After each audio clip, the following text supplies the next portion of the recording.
ನಮಸ್ಕಾರ, ಎಲ್ಲರಿಗೂ ಕನ್ನಡತಿ ಅಡುಗೆ ಚಾನಲ್ಗೆ ಸ್ವಾಗತ. ಇವತ್ತು ನಾನು ಕೋಡ್ಬಳೆಯನ್ನು ಮಾಡಿ ತೋರಿಸ್ತಾ ಇದ್ದೀನಿ. ಅದು ಗೋಧಿ ಹಿಟ್ಟಿನಿಂದ ಮಾಡಿ ತೋರಿಸ್ತಾ ಇದ್ದೀನಿ. ಹಂಗಿತ್ತಂದ್ರೆ ಇದನ್ನ ಹೆಂಗೆ ಮಾಡೋದು ಅಂತ ಹೇಳಿ ನೋಡ್ಕೊಂಬರೋಣ ಬರ್ರಿ. ಈ ಕಡಾಯಿಗೆ ನಾನಿಲ್ಲಿ ಈ ಬಟ್ಲೆ 3 ಬಟ್ಲಾಗಷ್ಟ ನೀರನ್ನು ಹಾಕ್ತಾ ಇದ್ದೀನಿ. ಆದಷ್ಟು ಪಾತ್ರೆ ತಳ ದಿಪ್ಪಿರ್ತಾವಲ್ಲ ಅಂಥವನ್ನೇ ತಗೋರಿ. ನೋಡಿ 3 ಬಟ್ಲಾಗಷ್ಟು ನೀರನ್ನು ತೊಗೊಂಡಿದ್ದೀನಿ. ಇದಕ್ಕೊಂದು 1/4 ಟೀ ಸ್ಪೂನ್ ಆಗಷ್ಟೇ ಅರಿಶಿನ ಹಾಕ್ತಾ ಇದ್ದೀನಿ. 1 ಸ್ಪೂನ್ ಆಗಷ್ಟೇ ಜೀರಿಗೆನ ಹಾಕ್ತಾ ಇದ್ದೀನಿ. ಸ್ವಲ್ಪ ಇಂಗನ್ನು ಹಾಕ್ತಾ ಇದ್ದೀನಿ ರೀ. ಅರ್ಧ ಸ್ಪೂನ್ ಆಗಷ್ಟೇ ರೆಡ್ ಚಿಲ್ಲಿ ಪೌಡ್ರನ್ನ ಹಾಕ್ತಾ ಇದ್ದೀನಿ. ರುಚಿಗೆ ತಕ್ಕಷ್ಟು ಉಪ್ಪು.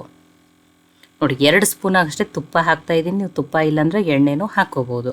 ಈಗ ಇದನ್ನೆಲ್ಲ ನೀಟಾಗಿ ಮಿಕ್ಸ್ ಮಾಡ್ಕೋತೀನಿ ರೀ. ಈಗ ಇದೇನಾಗಲಿ ರೀ, ಕುದಿ ಬರಲಿ ರೀ. ನೋಡಿ ಕುದಿ ಬಂದಮೇಲೆ ಗ್ಯಾಸನ್ನು ಲೋ ಫ್ಲೇಮ್ದಲ್ಲಿಟ್ಟು ಯಾವ ಬಟ್ಲೆ ನೀರನ್ನು ತೊಗೊಂಡಿನಲ್ಲೇ ಅದರಲ್ಲೇ 2 ಬಟ್ಲಾಗಷ್ಟು ಅಕ್ಕಿ ಹಿಟ್ಟು, 3/4 ಬಟ್ಲಾಗಷ್ಟೇ ಗೋಧಿ ಹಿಟ್ಟನ್ನು ಹಾಕ್ತಾ ಇದ್ದೀನಿ ರೀ. ಇಟ್ಕೊಂಡಿರುವಂಥ ಗೋಧಿ ಹಿಟ್ಟು, ಅಕ್ಕಿ ಹಿಟ್ಟು ಇವನ್ನೆಲ್ಲನೂ ಮಿಕ್ಸ್ ಮಾಡಿರಿ. ಒಮ್ಮೆಲೆ ಹಿಟ್ಟನ್ನು ಹಾಕಿರಿ, ಏನು ಯಾವುದೇ ರೀತಿ ಗಂಟಾಗಲ್ಲ. ಲೋ ಫ್ಲೇಮ್ದಲ್ಲಿಟ್ಟು ಹಾಕಿ ಎಲ್ಲವನ್ನು ನೀಟಾಗಿ ಮಿಕ್ಸ್ ಮಾಡ್ಕೊಂಡಿದ್ದೀನಿ. ನೋಡಿ ಗ್ಯಾಸನ್ನು ಆಫ್ ಮಾಡಿ ಮುಚ್ಚಿ ಒಂದು 10 ನಿಮಿಷ ತೆಗೆದಿಡ್ತೀನಿ ರೀ. ಹಿಟ್ಟು ಇನ್ನೊಂದು ಸ್ವಲ್ಪ ಚೆಂದಂಗೆ ಉಮ್ಗೋಯ್ತದೆ ರೀ. ನೋಡಿ 10 ನಿಮಿಷ ಆಗ್ಯದ್ರಿ. ಮತ್ತೊಂದು ಸ್ವಲ್ಪನೂ ಆರ್ಯಾದ್ರೆ ಅದು ಕೈ ಮುಟ್ಟಷ್ಟ. ಈಗ ಇದನ್ನು ನಾನೇ ಬೇರೆ ಪ್ಲೇಟಿಗೆ ಹಾಕೊಂಡೀನಿ ರೀ. ಬೇರೆ ಪ್ಲೇಟಿಗೆ ಹಾಕೊಂಡ್ಬಿಟ್ಟು ಇದನ್ನು ಚೆಂದಂಗೆ ನಾದ್ಕೋಬೇಕು ನೋಡ್ರಿ. ಎಷ್ಟು ಭಾರ ಹಾಕಿ ಹಿಟ್ಟನ್ನು ನಾದ್ತಿರಲ್ಲ ಅವಾಗ ಕೋಡ್ಬಳೆ ಒಟ್ಟನೆ ಕಟ್ಟಾಗೋದಿಲ್ಲ ರೀ. ಚೆಂದಂಗೆ ಭಾರ ಹಾಕಿ ಹಿಟ್ಟು ಸಾಫ್ಟ್ ಆಗೋವರೆಗೂ ನಾದಿಬಿಟ್ಟು ತೊಗೋರಿ. ನೋಡಿ ಒಮ್ಮೆಲೆ ಎಲ್ಲ ಹಿಟ್ಟನ್ನು ಮಿಕ್ಸ್ ಮಾಡಿ ಹಾಕೊಂಡ್ರೂ ನಡೀತದೆ, ಯಾವುದೇ ರೀತಿ ಗಂಟೇನಾಗಲ್ಲ ರೀ. ನೋಡಿ ನೋಡಿ ಕೋಡ್ಬಳೆ ಕಟ್ಟಾಗಬಾರ್ದಂದ್ರೆ ನೀವು ನೀಟಾಗಿ ಭಾರ ಹಾಕಿ ಚೆಂದಂಗೆ ಹಿಟ್ಟನ್ನು ನಾದ್ರಿ. ನೋಡಿ ಇದೇ ರೀತಿಯೇ ಸಾಫ್ಟ್ ಆಗಬೇಕು ನೋಡ್ರಿ. ನೋಡಿ ಈಗ ಒಂದು ಸ್ವಲ್ಪ ಕೈಗೆ ಎಣ್ಣೆ ಹಚ್ಕೊಂಡು ಈ ಉಳಿದಿರುವ ಹಿಟ್ಟನ್ನು ತೆಗೆದಿಡ್ತೀನಿ ರೀ. ಬಟ್ಟೆಯನ್ನು ಮುಚ್ಚಿಟ್ಟು ಕಾಟನ್ ಬಟ್ಟೆಯಿಂದ ಮುಚ್ಚಿಡೋಣ. ಈಗ ನೋಡಿ ನಾನು ಡೈರೆಕ್ಟ್ ಗ್ಯಾಸ್ ಕಟ್ಟಿ ಮೇಲೆ ನೋಡಿ ಎವ್ರಿ ಟೈಮ್ ಒಂದು ಸ್ವಲ್ಪ ಈ ರೀತಿ ನಾದ್ಕೋರಿ. ಎಷ್ಟು ಚಂದ ನಾದ್ಕೋತೀರಿ ನೋಡಿ, ಕೋಡ್ಬಳೆ ಅಷ್ಟು ಚೆನ್ನಾಗಿ ಬರ್ತಾವೆ ನೋಡಿರಿ. ನೋಡಿ ಕೆಲವೊಬ್ಬರು ಚಿರೋಟಿ ರವೆ ಬಳಸ್ತಾರೆ, ಮೈದಾ ಬಳಸ್ತಾರೆ, ಹುರುಗಡ್ಲೆನ ಏನೇನೋ ಹಾಕಿ ಮಾಡಿರ್ತಾರೆ.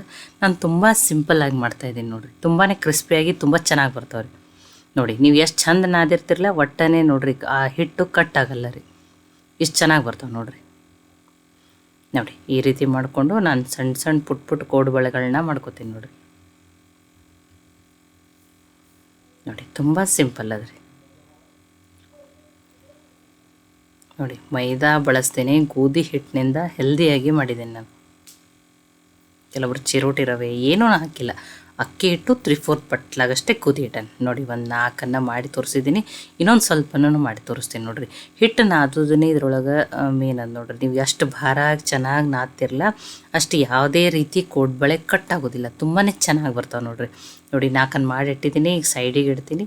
ಇನ್ನೊಂದು ಸ್ವಲ್ಪನೂ ಮಾಡಿ ತೋರಿಸ್ತೀನಿ ನೋಡಿರಿ ನಾನು. ತುಂಬ ಸಿಂಪಲ್ ಅದ್ರಿ. ಅಥವಾ ನೀವು ಯಾವ ರೀತಿ ಕೋಡ್ಬಳೆ ಮಾಡ್ತಿರತ್ತೆ ಹೇಳಿನೂ ನನಗೆ ಕಮೆಂಟ್ ಮಾಡ್ತಿರತ್ರಿ. ನೋಡಿ ಈ ರೀತಿ ಮನೆಯಲ್ಲೇ ಮಕ್ಕಳಿಗೆ ಹೆಲ್ದಿಯಾಗಿ ಏನಾದರೂ ಸ್ನ್ಯಾಕ್ಸನ್ನು, ಡ್ರೈ ಸ್ನ್ಯಾಕ್ಸನ್ನು ಮಾಡಿಡ್ಬೋದು. ಸ್ಕೂಲ್ದಿಂದ ಬಂದಮೇಲೆ ಅಥವಾ ಶಾರ್ಟ್ ಬ್ರೇಕಿಗೆ ಮಕ್ಳಿಗೆ ಏನಾದರೂ ಸ್ನ್ಯಾಕ್ಸ್ ತಿನ್ನಂಗಾಗಿರ್ತದೆ. ಹೊರಗಡೆ ಚಿಪ್ಸು ಕುರ್ಕುರೆ ಕೊಡೋದಕ್ಕಿಂತ ಈ ರೀತಿ ಮನೆಯಲ್ಲೇ ಹೆಲ್ದಿಯಾಗಿ ಮಾಡಿ ಕೊಡ್ಬೋದು. ನೋಡಿ ನಾನು 2 ಸಲ ನಿಮಗೆ ಮಾಡಿಬಿಟ್ಟು ತೋರಿಸಿದ್ದೀನಿ. ಉಳಿದಿದ್ದು ಹಿಟ್ಲೆ ಒಮ್ಮೆಲೆ ಎಲ್ಲನೂ ರೆಡಿ ಮಾಡ್ಕೋತೀನಿ ರೀ.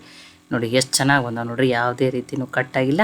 ಆಲ್ರೆಡಿ ಎಣ್ಣೆನೂ ಕೈಲಕ್ಕೆ ಇಟ್ಟಿನಿ, ಎಣ್ಣೆನೂ ಚೆನ್ನಾಗಿ ಕಾಯ್ದದ. ಕರೆದ್ಬಿಟ್ಟು ತೊಗೊಳ್ಳೋಣ ನೋಡಿರಿ. ಅಷ್ಟಷ್ಟೇ ಸ್ವಲ್ಪ ಹಿಟ್ಟನ್ನು ತೊಗೊಂಡು ನಾದಿನೇ ಕೋಡ್ಬಳೆಗಳನ್ನ ಮಾಡ್ಕೊರಿ ನೀವು. ನೋಡಿ ತುಂಬ ಸಿಂಪಲ್ ಅದ್ರಿ ಮಾಡೋದು. ನೋಡಿ ಇದನ್ನು ಏನು ಮಾಡೋಣ, ಮೀಡಿಯಮ್ ಫ್ಲೇಮ್ದಲ್ಲಿಟ್ಟನೆ ಈ ಕೋಡ್ಬಳೆಗಳನ್ನ ಹಾಕಿದ ಮೇಲೆ ಒಮ್ಮೆಲೆ ತಿರುಲಕ್ಕೆ ಹೋಗ್ಬೇಡ್ರಿ. ನೋಡಿ ಈ ರೀತಿ ಲೈಟ್ ಕಲರ್ ಆಗೋವರೆಗೂ ಕರೆದ್ಬಿಟ್ಟು ತೊಗೊಳ್ಳೋಣ್ರಿ. ನೋಡಿ ಒಂದು ಬ್ಯಾಚ್ ಕರೆದಿದ್ದೀನಿ, ಉಳಿದಿದ್ದನ್ನು ಎಲ್ಲ ಕರೆದ್ಬಿಟ್ಟು ತೊಗೋತೀನಿ ನೋಡಿರಿ ನಾನು. ನೋಡಿರಿ ಎಷ್ಟು ಚೆನ್ನಾಗಿ ಬಂದ ನೋಡಿರಿ. ನೋಡಿ ಇನ್ನೊಂದನ್ನು ನೋಡಿ ಒಂದು ಸ್ವಲ್ಪ ಕರಿಬೇವು ಸೊಪ್ಪನ್ನು ಕರೆದ್ಬಿಟ್ಟು ಹಾಕಿದ್ದೀನಿ. ನೋಡಿ ಸೌಂಡ್ದಿಂದನೇ ಗೊತ್ತಾಗತ್ತಿದ್ದು ನಿಮ್ಗೆ ಎಷ್ಟು ಕ್ರಿಸ್ಪಿಯಾಗಿ ಎಷ್ಟು ಚೆನ್ನಾಗಿ ಬಂದಾವತ್ತು ನೋಡಿ. ನೋಡಿ ಮುರಿದ್ಬಿಟ್ಟು ತೋರಿಸ್ತೀನಿ ನೋಡಿರಿ ಎಷ್ಟು ಕ್ರಿಸ್ಪಿಯಾಗಿ ಯಾವತ್ತು ಹೇಳಿ. ನೋಡಿ ತುಂಬ ಸಿಂಪಲ್ ಅದ್ರಿ ಮಾಡೋದು. ಮತ್ತು ಮನೆಯಲ್ಲಿರುವ ಬೇಸಿಕ್ ಸಾಮಗ್ರಿಗಳನ್ನ ಬಳಸಿ, ಅತಿ ಕಡಿಮೆ ಸಾಮಗ್ರಿಗಳನ್ನ ಬಳಸಿ ಮಾಡಿದ್ದೀನಿ. ನೋಡಿ ಸಿಂಪಲ್ಲಾಗಿ ಗೋಧಿ ಹಿಟ್ಟನ್ನು ಬಳಸಿ ಮಾಡಿರುವ ಕೋಡ್ಬಳೆ ರೆಸಿಪಿ ನಿಮಗೆ ಸ್ವಲ್ಪ ಆದರೂ ಇಷ್ಟ ಆಗಿದ್ರೆ ಲೈಕ್ ಮಾಡಿ, ಶೇರ್ ಮಾಡಿ, ಕಮೆಂಟ್ ಮಾಡಿರಿ. ಖಂಡಿತನೂ ಟ್ರೈ ಮಾಡಿ ನೋಡಿರಿ. ಮತ್ತೆ ಒಳ್ಳೆಯ ಹೊಸ ರೆಸಿಪಿ ಜೊತೆ ಸಿಗೋಣ. ಎಲ್ಲರಿಗೂ ಧನ್ಯವಾದಗಳು.